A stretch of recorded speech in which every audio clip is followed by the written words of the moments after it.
জয় যিশু সবাইকে। ঈশ্বরের ধন্যবাদ হোক যে আজকের আরেকটি বার ঈশ্বরের জীবন্ত বাক্য নিয়ে আলোচনা করার সুযোগ পেয়েছি। আমি সেই জন্য জীবন্ত ঈশ্বরকে ধন্যবাদ দেই। আর এই সুন্দর সময়ে আমি আমার সমস্ত বন্ধুদেরকে প্রভু যিশু নামে স্বাগত জানাই। প্রভুর আশীর্বাদ অনুগ্রহ আপনার জীবনকে পরিপূর্ণ করুন। আজকের আমি ঈশ্বরের বাক্য থেকে আলোচনা করব প্রভু যিশু খ্রিস্ট সম্বন্ধে যে সমস্ত ভাববাণী করা হয়েছে, আমি সেই সমস্ত ভাববাণী নিয়ে আজকের আলোচনা করব। প্রভু যিশুর এই জগতে আসা এবং মানুষের মতো জীবনযাপন করা, তার জন্ম, তার জীবনকাল, তার মৃত্যু, তার প্রত্যেকটি বিষয়, তার পুনরুত্থান, তার স্বর্গে আরোহণ, তার ফিরে আসা, প্রত্যেকটি বিষয় ঈশ্বর আগে থেকেই তিনি পরিকল্পনা করে রেখেছিলেন এবং তিনি যুগ যুগ ধরে তিনি ভাববাণী করেছিলেন। তো আসুন আজকের আমরা সেই সমস্ত ভাববাণীগুলো নিয়ে আলোচনা করব। গালাতীয় 4:4 লেখা রয়েছে, কিন্তু কাল সম্পূর্ণ হইলে ঈশ্বর আপনার নিকট হইতে আপন পুত্রকে প্রেরণ করিলেন, তিনি স্ত্রীজাত ব্যবস্থার অধীনে জাত হইলেন। দেখুন এখানে লেখা রয়েছে, কাল সম্পূর্ণ হইলে পর ঈশ্বর আপনার একজাত পুত্রকে এই জগতে পাঠালেন। কালের কথা লেখা রয়েছে, কাল সম্পূর্ণ হলো, অর্থাৎ কাল সম্পূর্ণ হয়েছিল আর তার একমাত্র পুত্রকে তিনি জগতে পাঠিয়েছিলেন। রক্ত মাংসের দেহ নিয়ে প্রভু যীশু খ্রিস্ট এই জগতে এসেছিলেন। যদি আপনি বাইবেল পড়েন, বাইবেল যিশুকেই প্রকাশ করে, 66টা বই যিশুকেই তুলে ধরে। অর্থাৎ পুরো বাইবেলটাকে যদি একটা বৃত্ত করেন এবং তার একটা কেন্দ্রবিন্দু করেন, সেই কেন্দ্রবিন্দুটাই হলেন প্রভু যীশু খ্রিস্ট। আর প্রভু যীশু খ্রিস্টই হলেন সমস্ত কিছু সার মর্ম, সার কথা। এখানে লেখা রয়েছে, কাল সম্পূর্ণ হইলে পর, একটা সময় শেষ হয়েছিল, কাল সম্পূর্ণ হয়েছিল, অর্থাৎ ঈশ্বর অপেক্ষা করেছিলেন সঠিক সময়ের জন্য। আর যখন সেই সময় এসেছিল তখন ঈশ্বর তার একমাত্র পুত্রকে জগতে পাঠিয়েছিলেন। অর্থাৎ একটা কালের জন্য ঈশ্বর অপেক্ষা করছিলেন, একটা সময়ের জন্য ঈশ্বর অপেক্ষা করছিলেন। বিভিন্ন কালে বিভিন্ন সময়ে ঈশ্বর তার পুত্র সম্বন্ধে বারে বারে তিনি ভাববাণী করেছিলেন। তার বিভিন্ন ভক্তদের মাধ্যমে তিনি বারে বারে ভাববাণী করেছিলেন যে তিনি তার একমাত্র পুত্রকে জগতে পাঠাবেন এবং তার মাধ্যমে পৃথিবী পরিত্রাণ পাবে, উদ্ধার পাবে। আর এটা ছিল ঈশ্বরের মহৎ পরিকল্পনা। তিনি একটা কালের জন্য অপেক্ষা করছিলেন। যদি আপনি উপদেশক 3 অধ্যায় পড়েন, সেখানে বিভিন্ন কালের কথা লেখা রয়েছে। ঈশ্বর সঠিক সময়ের জন্য অপেক্ষা করেন, যখন সেই সময়টা আসে তিনি সেই সময় তার কাজ তিনি সম্পূর্ণ করেন। তো প্রভু যিশুকে এই জগতে পাঠানোর জন্য তিনি অপেক্ষা করছিলেন। তিনি তার পুত্রকে পাঠানোর জন্য তিনি যুগ যুগ ধরে তিনি পরিকল্পনা করে রেখেছিলেন এবং তিনি বারে বারে তিনি ভাববাণী করেছিলেন। চলুন আমরা দেখি তার সম্বন্ধে কোথায় কোথায় কি কি ভাববাণী করা রয়েছে। প্রভু যিশুর জীবনটাকে যদি আপনি দেখেন, সমস্ত তার জীবনের খুঁটিনাটি বিষয়গুলো সবকিছু ঈশ্বর পূর্ব থেকে পরিকল্পনা করে রেখেছিলেন। তার এই জগতে আসা, তার জীবনকাল, তার কথাবার্তা, তার জীবন চরিত্র সবকিছু ঈশ্বর আগে থেকে পরিকল্পনা করে রেখেছিলেন। আর যিশু এসেছিলেন ঈশ্বরের সমস্ত পরিকল্পনাকে বাস্তবায়িত করতে। তাই তিনি বলছেন, আমি ভাববাণীকে লোপ করতে না, আমি ভাববাণীকে পূর্ণ করতে এসেছি। তিনি এসেছিলেন ঈশ্বরের আদেশকে মান্য করতে, ঈশ্বরের প্রত্যেকটা ইচ্ছাকে বাস্তবায়িত করতে। প্রভু যীশু খ্রিস্ট এই জগতে এসেছিলেন। যদি আপনি আদি পুস্তক 3 অধ্যায় 15 পদ পড়েন, সেইখানে ঈশ্বর প্রথম ভাববাণী করেছেন তার পুত্র সম্বন্ধে। সেখানে তিনি ভাববাণী করছেন, যদি আপনি আদি পুস্তক 3 অধ্যায় 15 পদ পড়েন, আর সেইখানে দেখুন যিশু সম্বন্ধে এখানে ভাববাণী করা হয়েছে। তিনি বলছেন, আর আমি তোমাতে ও নারীতে, তোমাতে মানে শয়তানকে এবং নারীকে, দেখুন এখানে অর্থাৎ মানব জাতিকে এবং সর্পকে অর্থাৎ শয়তানকে, যখন আদম এবং হওয়া ঈশ্বরের অবাধ্য হয়ে তারা শয়তানের কাছে নিজেদেরকে সমর্পণ করেছিল, তারা ঈশ্বরের সহভাগিতা থেকে হারিয়ে গেছিল ঈশ্বরের অবাধ্য হওয়ার জন্য। ঈশ্বর যে গাছের ফল খেতে তাদেরকে বারণ করেছিলেন, আর সেই গাছের ফল তারা খেয়েছিল কারণ শয়তান তাদেরকে ভুলিয়েছিল। তারা শয়তানের কথাকে বিশ্বাস করেছিল, ঈশ্বরের বাক্যকে অমান্য করেছিল, অবাধ্য হয়েছিল। আর সেই জন্য তারা ঈশ্বরের উপস্থিতি থেকে হারিয়ে গেছিল। কিন্তু ঈশ্বর থেমে থাকেননি। ঈশ্বর মানুষকে তার অনন্তকালীন সহভাগিতায় ফিরিয়ে নিয়ে আসার জন্য এখানে তিনি ভাববাণী করছেন। তিনি এখানে ভাববাণী করছেন, আমি তোমাতে ও নারীতে, অর্থাৎ সর্পকে তিনি বলছেন, সর্প আমি তোমাতে ও নারীতে, কি বলছে, এবং তোমার বংশে তাহার বংশে পরস্পর শত্রুতা জন্মাইব, সে তোমার মস্তক চূর্ণ করিবে এবং তুমি তাহার পাদমূল চূর্ণ করিবে। অর্থাৎ তিনি সাপকে বলছেন, শয়তানকে বলছে, তুমি তার পায়ে ছোবল মারবে আর সে তোমার মাথাকে থেতলে দেবে, তোমার বীজ দাঁতকে ভেঙে দেবে। শয়তান, তুমি মানুষকে ভুলিয়েছো। শয়তান, তুমি মানুষকে আমার থেকে দূরে নিয়ে গেছো, তুমি তাকে মৃত্যুর কাছে টেনে নিয়ে গেছো। কিন্তু জেনে রাখো, আমি তার মধ্যে থেকেই, মানুষের মধ্যে থেকেই আমি আমার পুত্রকে পাঠাবো, আর সে আসবে তোমার মস্তককে সে চূর্ণ করে দেবে, তোমার বীজ দাঁতকে সে ভেঙে দেবে। এখানে ঈশ্বর তার পুত্র সম্বন্ধে তিনি ভাববাণী করলেন যে আমি আমার পুত্রকে পাঠাবো। ঈশ্বর এখানে ভাববাণী করলেন, তিনি ভাববাণী করলেন। আর গালাতীয় 4:4 লেখা রয়েছে কাল সম্পূর্ণ হলে পর, অর্থাৎ তিনি আদি পুস্তক 3:15 তিনি ভাববাণী করেছিলেন তার পুত্রকে তিনি জগতে পাঠাবেন। আর একটা সময় এসেছিল যখন তার পুত্রকে এই জগতে তিনি পাঠিয়েছিলেন, অর্থাৎ দীর্ঘ সময় ধরে ঈশ্বরকে অপেক্ষা করতে হয়েছে, একটা কালের জন্য তাকে অপেক্ষা করতে হয়েছে। আর ঠিক সময় ঈশ্বর তার পুত্রকে এই জগতে তিনি পাঠিয়েছিলেন। হালেলুয়া! যেন তার পুত্রের মাধ্যমে পৃথিবীর প্রত্যেকটি হারিয়ে যাওয়া পাপী তাপী মানুষ যেন উদ্ধার পেতে পারে, পরিত্রাণ পেতে পারে। যে শয়তান মানুষের জীবনে কাজ করে চলেছে, মানুষকে বন্দী করে রেখেছে, রোগ ব্যাধি কষ্ট সমস্যা হতাশা নিরাশা দিয়ে এমনকি মৃত্যুতে মানুষের জীবনকে শেষ করে দিচ্ছে, যেন তার পুত্রের মাধ্যমে তিনি শয়তানের কবল থেকে মানুষকে উদ্ধার করতে পারেন, যেন তাকে আবার অনন্তকালীন সহভাগিতায় তিনি তাকে ফিরে নিয়ে আসতে পারেন। আর সেই জন্য ঈশ্বর তার পুত্রকে পাঠানোর জন্য তিনি ভাববাণী করলেন। আর তার জীবন সম্বন্ধে যদি আমরা দেখি, আমরা অবাক হয়ে যাব যে যিশুর জীবন এক অলৌকিক, ঈশ্বরের এক অলৌকিক উদ্দেশ্য যিশুর জীবনের মধ্যে ছিল। যিশু একটা কাল্পনিক চরিত্র নয়, তিনি ঐতিহাসিক একটি চরিত্র। তিনি যেই জগতে এসেছিলেন, তার যে জন্ম হয়েছিল, তার যে মৃত্যু হয়েছিল, তার জীবন সম্বন্ধে ইতিহাস আমাদেরকে প্রমাণ দেয়। কোনো কাল্পনিক চরিত্র নয় প্রভু যীশু খ্রিস্ট, যেন আমরা এটা না ভাবি। তিনি ইতিহাসের সত্য, এবং তার জন্মের পিছনে ছিল এক ঐশ্বরিক ইচ্ছা, এক ঐশ্বরিক পরিকল্পনা। ঈশ্বর যুগ যুগ ধরে তার পুত্র সম্বন্ধে, যীশু খ্রিস্ট সম্বন্ধে তিনি পরিকল্পনা করেছিলেন। আর তিনি বিভিন্ন সময় বিভিন্ন ভক্তদের মাধ্যমে তিনি ভাববাণী করেছিলেন। ঈশ্বর প্রথম ভাববাণী করলেন আদি পুস্তক 3:15 যে তিনি তার পুত্রকে পাঠাবেন, আর তার পুত্রের মাধ্যমে তিনি শয়তানের মস্তকে চূর্ণ করে দেবেন। তাই যখন তাকে ক্রুশে টাঙানো হয়েছিল, তিনি ক্রুশ থেকে তিনি ষষ্ঠ বাণীতে তিনি বলেছিলেন সমাপ্ত হইল। অর্থাৎ ঈশ্বরের প্রত্যেকটি কাজ, প্রত্যেকটি পরিকল্পনা, প্রত্যেকটি ভাববাণী সমাপ্ত হয়েছে, সবকিছু ফুলফিল হয়েছে, পূর্ণ হয়েছে। আর তিনি সমস্ত কাজ শেষ করে তিনি ঘোষণা করলেন সমাপ্ত হলো, তিনি শেষ করেছিলেন। তো যিশু সম্বন্ধে ঈশ্বর বারে বারে বিভিন্ন সময় তিনি ভাববাণী করেছিলেন। তার জন্ম, তার জীবনকাল, তার কার্য, তার মৃত্যু, তার পুনরুত্থান, প্রত্যেকটি খুঁটিনাটি বিষয় আগে থেকেই ঈশ্বর ভাববাণী করে রেখেছিলেন। হালেলুয়া! এক অলৌকিক বিষয়, অলৌকিক বিষয়। যিশু হলেন ঈশ্বরের নিগূঢ় তত্ত্ব, যিশু হলেন ঈশ্বরের বিদ্যা, যিশু হলেন ঈশ্বরের জ্ঞান, যিশু হলেন ঈশ্বরের প্রজ্ঞা, যিশু হলেন ঈশ্বরের শক্তি পরাক্রম। যিশু অদৃশ্য ঈশ্বরের প্রতিমূর্তি।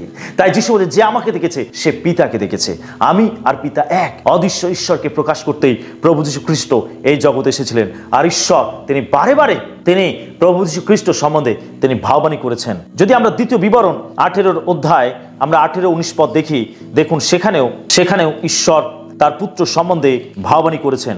লেখা রয়েছে, আমি উহাদের জন্য উহাদের ভাতৃগণের মধ্য হইতে তোমার সাদৃশ্য এক ভাওদি উৎপন্ন করিব, ও তাহার মুখে আমার বাক্য দিব, আর আমি তাহাকে যাহা যা আজ্ঞা করিব তাহা তিনি উহাদিওকে বলিবেন। আর আমার নামে তিনি আমার যে সকল বাক্য বলিবেন তাহাতে যে কেউ কর্ণপাত না করিবে তাহার কাছে আমি পরিশোধ লইব। দেখুন, এখানে ভাববাণী করছেন ঈশ্বর। তিনি মোশেকে বলছেন, আমি তোমার মতো একজন ভাওবাদীকে উৎপন্ন করব, আর তার মুখে আমি আমার বাক্য দেব, আর যে কেউ তার সেই বাক্যেতে কর্ণপাত না করবে আমি তার পরিশোধ নেব। অর্থাৎ মোশির থেকেও একজন শক্তিশালী ভাওবাদী আসবেন। আর এখানে মোশে একজন ভাওবাদী ছিলেন, ঈশ্বর তাকে মনোনীত করেছিলেন। মোশি উদ্ধার করেছিলেন ইসরায়েল জাতিকে ফরনের কবল থেকে, মিশরের বন্দি দশা থেকে ইসরায়েল জাতিকে মুক্ত করার জন্য তিনি মোশিকে পাঠিয়েছিলেন, এবং মোশি ছিলেন একজন ভাওবাদী। কিন্তু ঈশ্বর তিনি চাইছেন যে মোশির থেকেও একজন শক্তিশালী ভাওবাদীকে তিনি পাঠাবেন, তার মুখে তিনি তার বাক্য দেবেন, আর সেই বাক্যেতে যে না কর্ণপাত করবে তিনি তার প্রতিশোধ নেবেন। যিশু হলেন সেই ভাওবাদী, যে ভাওবাদীর কথা এখানে ঘোষণা করেছেন ঈশ্বর। মোশির মতো যে ভাওবাদীকে তিনি উৎপন্ন করবেন, সেই ভাওবাদী হলেন প্রভু যীশু খ্রিস্ট। প্রভু যীশু খ্রিস্ট তার মুখে যে বাক্য ঈশ্বর দিয়েছেন, সেই বাক্যে যদি আপনি কর্ণপাত না করেন তাহলে ঈশ্বর তার প্রতিশোধ নেবেন। প্রতিশোধ নেবেন। তাই যিশু বলছেন যে আমি আমার ইচ্ছাকে প্রকাশ করতে এই জগতে আসিনি, আমি আমার পিতার ইচ্ছাকে প্রকাশ করতে এই জগতে এসেছি। যে আমার বাক্য শুনে সে জীবন পায়, জীবন উপজয় পায়। যিশুর মুখে ঈশ্বর বাক্য দিয়েছিলেন। তিনি বলছেন আমি সেই কথাই বলি যেটা আমার পিতা আমাকে বলেন, আমি সেই কাজটাই করি যেটা আমি আমার পিতাকে করতে দেখি, অর্থাৎ আমি নিজের ইচ্ছায় কিছু করি না। যিশুর মুখে ঈশ্বর তার বাক্য দিয়েছিলেন, আর সেই বাক্য তিনি আমাদের কাছে তুলে ধরতে এসেছিলেন।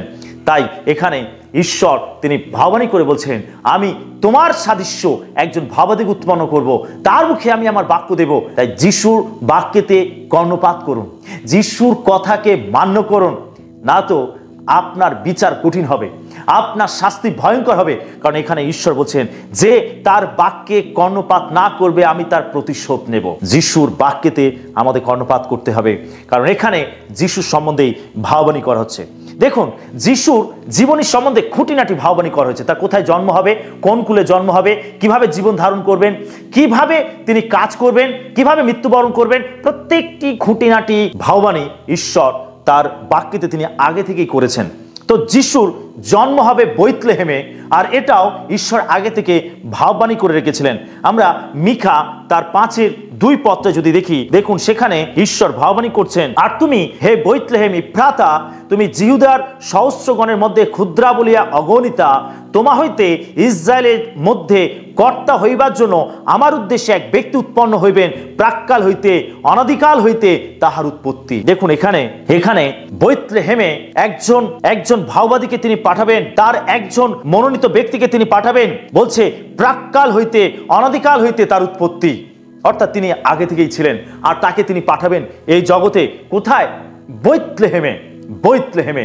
আর যিশুকে বৈতলেহেমেই আমরা দেখতে পাই জন্মগ্রহণ করতে। বৈতলেহেমে, জিহুদিয়ার বৈতলেহেমে একটি গোয়াল ঘরে যিশু জন্ম হয়েছিল। অর্থাৎ যে পরিত্রাতা হবে তার জন্ম হবে বৈতলেহেমে, আর যিশুর জন্ম হয়েছিল বৈতলেহেমে। বৈতলেহেম কথার অর্থ হচ্ছে ঈশ্বরের গৃহ, আর ইফ্রাতা কথার অর্থ হচ্ছে রুটি। আর বৈতলেহেমে অর্থাৎ ঈশ্বরের গৃহেতেই ঈশ্বর জীবন খাদ্য রুটি তিনি পাঠিয়েছিলেন। তাই যিশু বলছেন, যদি আপনি যোহন 6 অধ্যায় পড়েন, সেখানে যিশু নিজেকে জীবন খাদ্য বলে উল্লেখ করেছেন, জীবন রুটি বলে তিনি উল্লেখ করেছেন। যে আমাকে খায় সে অনন্তকাল ধরে বেঁচে থাকবে। যিশু নিজেকে জীবন রুটি বলে তিনি চিহ্নিত করেছেন। আর ঈশ্বর তিনি যিশুকে তিনি পাঠিয়েছিলেন। বৈতলেহেমের গোয়াল ঘরে যিশুর জন্ম হয়েছিল। বৈতলেহেম কথার অর্থ হচ্ছে ঈশ্বরের গৃহ, আর ইফ্রাতা কথার অর্থ হচ্ছে রুটির গৃহ, রুটি, জীবন রুটি। অর্থাৎ ঈশ্বরের গৃহেতেই জীবন রুটি রয়েছে, অর্থাৎ বৈতলেহেমেই জীবন রুটিকে তিনি পাঠিয়েছেন। প্রভু যিশুকে, তার পুত্রকে তিনি পাঠিয়েছিলেন বৈতলেহেমে। তো তার জন্ম হবে কোথায়? বৈতলেহেমে। এটা আগে থেকে ভাববাণী করা ছিল। তার জন্ম হবে দাউদ কুলে। যদি আপনি যিশাইয় তার 11 অধ্যায় 1 পদ আপনি পড়েন, কি 2 পদ পড়েন, 1 থেকে 2 পদ পড়েন, আর সেখানে লেখা রয়েছে, আর যিশাইয়ের গুঁড়ি হইতে এক পল্লব নির্গত হইবেন, ও তাহার মূল হইতে উৎপন্ন এক চারা ফল প্রদান করিবেন। আর সদাপ্রভুর আত্মা, প্রজ্ঞার ও বিবেচনার আত্মা, মন্ত্রণার পরাক্রমের আত্মা, জ্ঞানের ও সদাপ্রভুর ভয়ের আত্মা তাহাতে অধিষ্ঠান করিবেন, আর তিনি সদাপ্রভুর ভয়ে আমোদিত হইবেন। দেখুন এখানে যিশাইয়ের গুঁড়ি হইতে এক পল্লব উৎপন্ন হইবেন, নির্গত হইবেন। যিশাইয়ের গুঁড়ি অর্থাৎ দাউদের পিতার নাম ছিল যিশয়, আর এই যিশয়ের গুঁড়ি থেকে এক পল্লব, অর্থাৎ এখানে যীশু খ্রিস্ট সম্বন্ধে ভাববাণী করা হয়েছে। অর্থাৎ দাউদ কুলের মধ্যে তার জন্ম হবে। আর মরিয়ম তিনিও ছিলেন দাউদ কুলের, আর যোসেফ তিনিও ছিলেন দাউদ কুলের। তাই যখন যিশুর জন্ম হওয়ার সময় হয়েছিল, যখন মরিয়ম গর্ভবতী ছিলেন, আর যখন তার প্রসবকাল সম্পূর্ণ হচ্ছিল, আর সেই সময় আমরা দেখি যে কৈশর, যিনি ছিলেন রোমের সম্রাট, তিনি আদেশ জারি করেছিলেন। যদি আপনি লুক লিখিত সুসমাচার 2 অধ্যায় পড়েন, সেখানে এই ঘটনা দেখতে পাবেন। আগস্ত কৈশরের সময় যে এই আদেশ জারি হয়েছিল, যেন প্রত্যেকে নিজ নিজ নগরে গিয়ে আর তারা তাদের নাম লিখিয়ে দেয়। লোক গণনা করার জন্য প্রত্যেককে তাদের নিজ নগরে যেতে হয়েছিল। আর যেহেতু দাউদের নগর ছিল যোসেফের আসল নগর, আর সেইখানে তাদেরকে যেতে হয়েছিল তাদের নাম লেখানোর জন্য, কারণ যিশুর জন্ম হবে দাউদ কুলের মধ্যে। আর যোসেফ তিনি ছিলেন দাউদ কুলের, এবং মরিয়মও তিনিও ছিলেন দাউদ কুলের। আর এই কুলে তার জন্ম হবে, এটা ঈশ্বরের পরিকল্পনা। দাউদের পিতা ছিলেন যিশয়, আর সেই যিশয়ের গুঁড়ি হইতে এক পল্লব নির্গত হইবে আর তার মধ্যে অধিষ্ঠান করবে অনেক কিছু। আর সেখানে ভাববাণী করা হয়েছে প্রভু যিশুর সম্বন্ধে। তিনি হলেন যিশয়ের পল্লব, যিশয়ের গুড়ি থেকে যে পল্লব নির্গত হওয়ার কথা এখানে ভাববাণী করা রয়েছে। যিশু হলেন সেই পল্লব, সেই গাছ, সেই ডাল। যিশুর উপর সমস্ত কর্তৃত্ব ভার থাকবে, যিশুর উপর। যিশাইও যদি আপনি 9:6 পদ পরে দেখুন, সেখানে লেখা রয়েছে, একটি বালক আমাদের জন্য জন্মিয়াছেন, একটি পুত্র আমাদেরকে দত্ত হইয়াছে, আর তাহারই স্কন্ধের উপরে কর্তৃত্ব ভার থাকিবে, এবং তাহার নাম হইবে আশ্চর্যমন্ত্রী, বিক্রমশালী, ঈশ্বর, সনাতন পিতা, শান্তিরাজ। হালেলুয়া। যিশুর উপরে সমস্ত কর্তৃত্ব ভার থাকবে। বলছে একটি বালক আমাদেরকে দত্ত হবে, একটি বালক। এখানে একটি বালকের সম্বন্ধে ভাববাণী করা হচ্ছে, একটি বালক আমাদেরকে দত্ত হবে আর তার উপরে সমস্ত কর্তৃত্ব ভার থাকবে। তার নাম হবে আশ্চর্যমন্ত্রী, বিক্রমশালী, ঈশ্বর, সনাতন পিতা, শান্তিরাজ। যিশু সম্বন্ধে এখানে ভাববাণী করা হয়েছে যে তিনি হলেন সেই বালক এবং তারই উপরে সমস্ত কর্তৃত্ব ভার থাকবে। যিশু তিনি এই জগতে আসবেন এবং সমস্ত কর্তৃত্ব তার উপরে থাকবে। তাই যদি আপনি মথি 28:19-20 পদ পড়েন, সেইখানে যিশু বলছেন স্বর্গ মর্তের কর্তৃত্ব আমাকে দত্ত হইয়াছে। যিশুর উপরেই সমস্ত কর্তৃত্ব ভার থাকবে এবং তাকে বলা হবে আশ্চর্যমন্ত্রী, বিক্রমশালী, ঈশ্বর, সনাতন পিতা, শান্তিরাজ। যিশুর সম্বন্ধে এখানে ভাববাণী করা হয়েছে যে তার উপরে সমস্ত কর্তৃত্ব ভার থাকবে। দেখুন এখানে লেখা রয়েছে যে যিশুর জন্ম হবে এক কুমারীর গর্ভে। এটা আগে থেকেই ঈশ্বর ভাববাণী করে রেখেছিলেন। এক কুমারীর গর্ভে প্রভু যিশুর জন্ম হবে, এটা হবে চিহ্ন।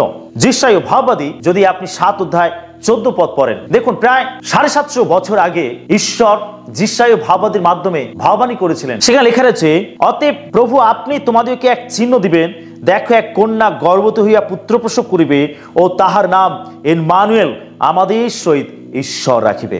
দেখুন এখানে যিশুর সম্বন্ধে ভাববাণী করা হয়েছে যে এটা হবে চিহ্ন।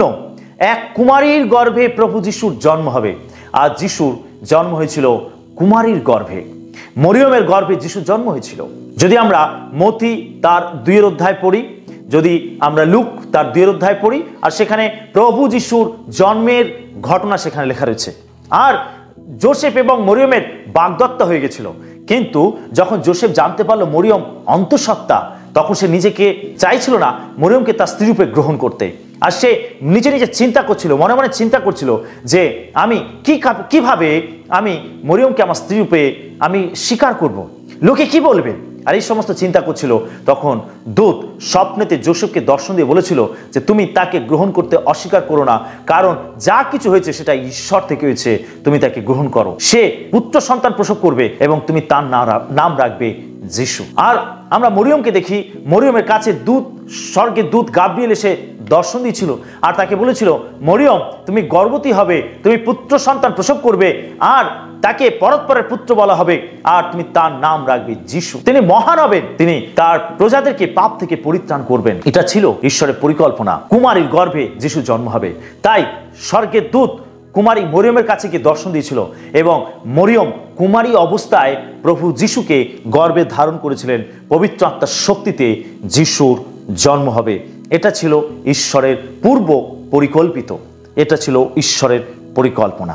তিনি এসে অলৌকিক কাজ করবেন, তিনি অন্ধদের চক্ষু দান করবেন, বন্দীদের মুক্তি করবেন, পাপীদের পরিত্রাণ দেবেন, তাদেরকে অনন্ত জীবন দেবেন, তাদেরকে স্বর্গরাজ্য সম্বন্ধে শিক্ষা দেবেন। আর এইভাবে তিনি জগতে এসে জীবনযাপন করবেন। দেখুন তার সম্বন্ধে আগে থেকে ভাববাণী করা রয়েছে।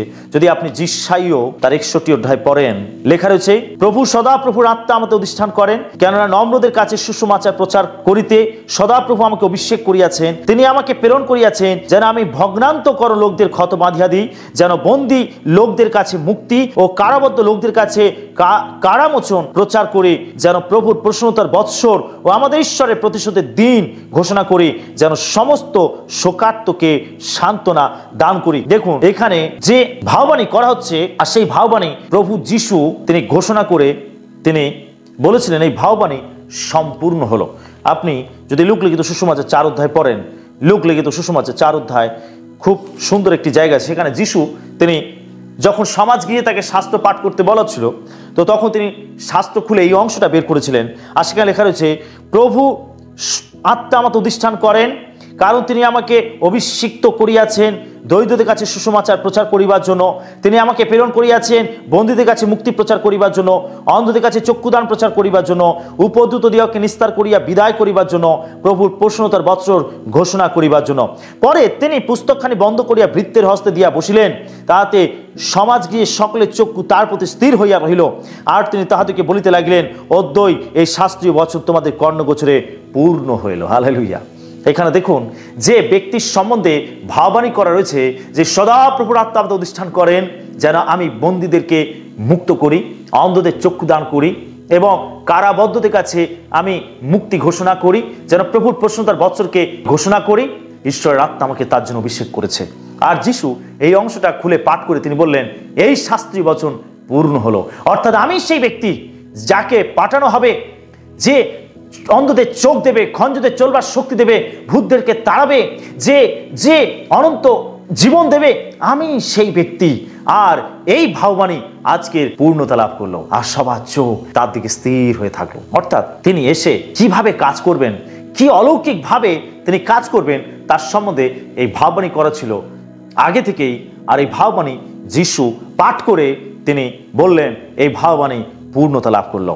যদি আপনি মথি তার 8-16-17 পদ পড়েন, দেখুন সেখানে লেখা রয়েছে, আর সন্ধ্যা হইলে লোকের অনেক ভূতগ্রস্তকে তাহার নিকট আনিল, তাহাতে তিনি বাক্য দ্বারাই সেই আত্মাগণকে ছাড়াইলেন এবং সকল পীড়িত লোককে সুস্থ করিলেন, যেন যিশায় ভাববাদী দ্বারা কথিত এই বচন পূর্ণ হয়, তিনি আপনি আমাদের দুর্বলতা সকল গ্রহণ করিলেন ও ব্যাধি সকল বহন করিলেন।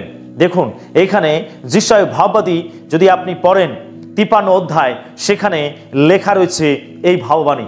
আর মথি তার লেখার মধ্যে তিনি যিশায় ভাববাদী 53 অধ্যায়ের অংশকে তিনি এখানে তুলে নিয়ে আসলেন।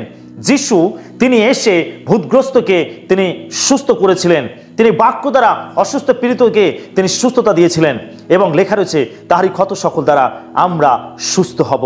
তিনি আমাদের দুর্বলতা সকল তুলে নিলেন, আমাদের ব্যাধি সকল তিনি বহন করলেন।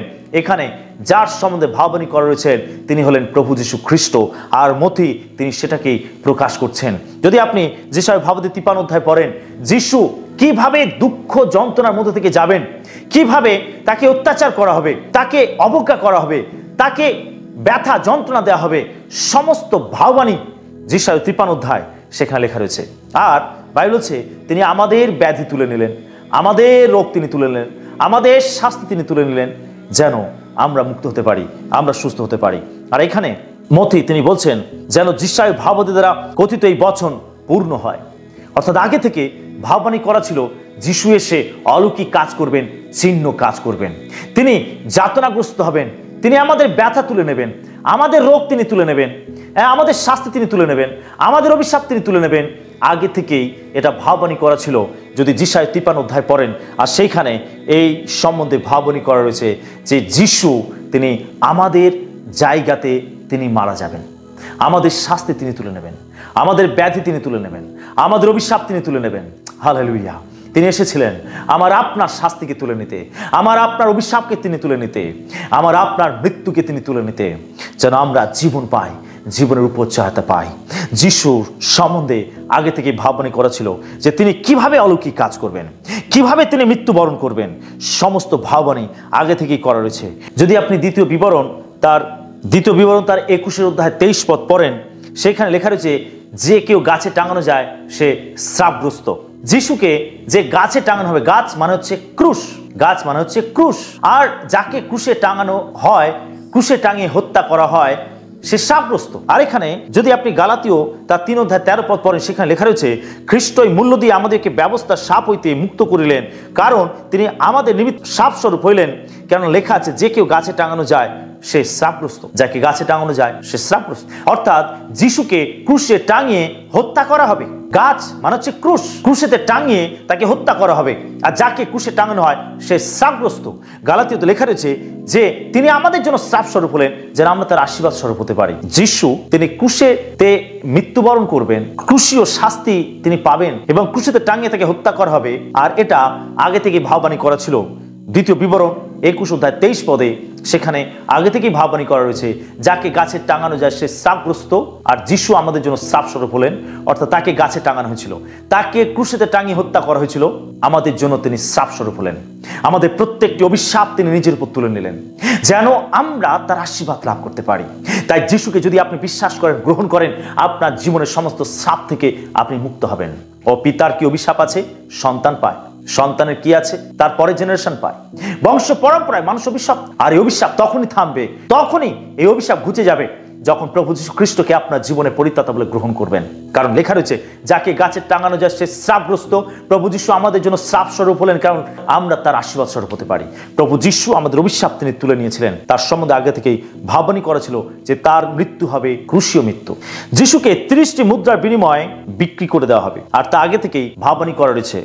সকরীয় 11:12 এবং 13 পদে লেখা রয়েছে, তখন আমি তাহাদেরকে কহিলাম, যদি তোমাদের ভালো বোধ হয় তবে আমার বেতন দাও, নতুবা ক্ষান্ত হও। অতএব তাহারা আমার বেতন বলিয়া 30 রৌপ্য মুদ্রা তৈল করিয়া দিল। তখন সদাপ্রভু আমাকে কহিলেন, উহা কুম্ভকারের কাছে ফেলিয়া দাও, বিলক্ষণ মূল্য, উহাদের বিচারে আমি এইরূপ মূল্যবান। আর আমি সেই 30 রৌপ্য মুদ্রা লইয়া সদাপ্রভুর গৃহে কুম্ভকারের কাছে ফেলিয়া দিলাম। কুম্ভকার মানে ভাণ্ডার। এখানে দেখি যে 30টা মুদ্রা বিনিময় ইস্করিত জিহুদা সে যিশুকে বিক্রি করেছিল।